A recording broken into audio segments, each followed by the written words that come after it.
many times a lot of the pain we're feeling is because we've never been allowed to acknowledge that the cosmos is in fact moving through us. We are connected to the cosmos, and the cosmos is wanting to create this new world. And it is doing that. It just is having to face the challenge of human beings who are saying, oh, really? Not on my watch, you know. I feel incredibly comfortable in this uncomfortable world because at least I know what's going on.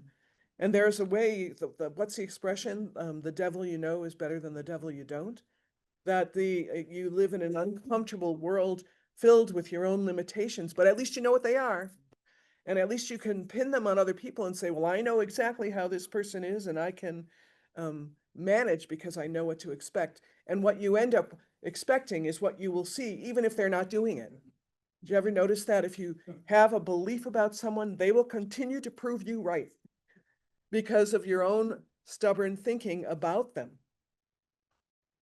I looked this up from a quote in the Bible because I remembered when I heard this line, I had never heard it before, and it struck me, excuse me, how the human experience is one of creation in connection with the Creator. And it was, now the Lord God had formed out of the ground all the wild animals and all the birds in the sky. He brought them to the man to see what he would name them. And whatever the man called each living creature, that was his name. So I know it's a simple little quote, but it never dawned on me that the creation thing kept happening, even though, day 6 was over and God's resting, because creation continued through the naming of the creatures and the involvement in the world that was an active co-op with the cosmos. There was something that was still happening that was of incredible value.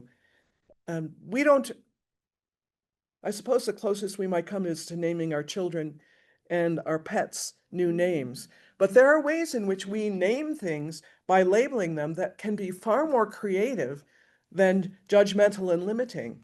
Oh, here comes the brilliant one. Why don't we start calling each other different things like that? Here comes the radiant one. Here is the one who always sees things I don't. And that's about everybody, really. But there are ways that some people have incredible vision about vibrational things that I don't see. And then we end up judging that, oh, well, that's the intuitive one and I'm not. Instead of just allowing the gift to be complementary and to grow this new world, we end up comparing. That's one of the human limitations. Comparing and qualifying what's important, what's not important. The ability to allow things to shatter is really important. And to think about shattering as being the birth through an eggshell or the birth of a new baby instead of the death of something you considered precious. Because we do think the way in which our life currently is precious. And there are times that it has to fall apart. Here's an example of something very simple. How many of you grow a garden? A few of you do. I don't know what happened over the winter or the spring, but I have more roses than I ever have in the 25 years I've been in this house. And I just walked and I'm like, if I had held on to the belief that I get one rose from that bush every year, I have 15 roses on this bush, and it's like the cosmos is having a festival, and it really is stunning. And yet in my mind, you know what I'm thinking? What did I do? Did I didn't, how did I have anything to do with that manifestation? I didn't even trim them this year. You know how you're supposed to trim your roses down? Maybe none of you know that, but trim your roses down so that you get a full forest of flowers. So that's flourishing florabundas. I didn't even get to it because of the weather. And I have roses hanging over the fences, and it's sometimes wonderful to see that the old pattern of one rose a year is shattered.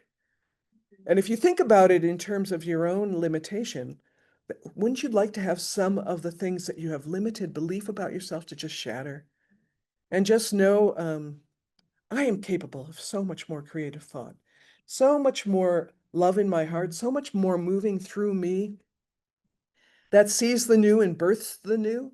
I mean, it's a constant birthing process. While you were out of the room, Chris, we blessed the baby coming, just so you know.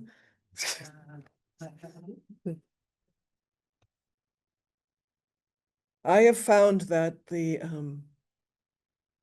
wisdom of even identifying that there is a cosmos is that when the pain comes, the pain is part of the cosmos, and the pain has got my back in the midst of and the cosmos has my back in the midst of the pain.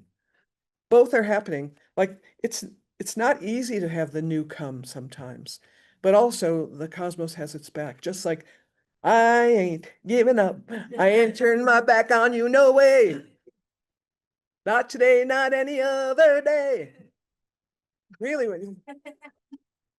weren't those the words?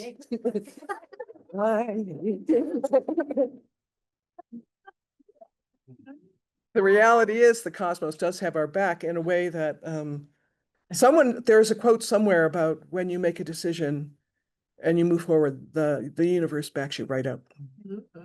I don't remember who said it, but I liked the idea that either way, whatever you're deciding, the universe is going to back you up.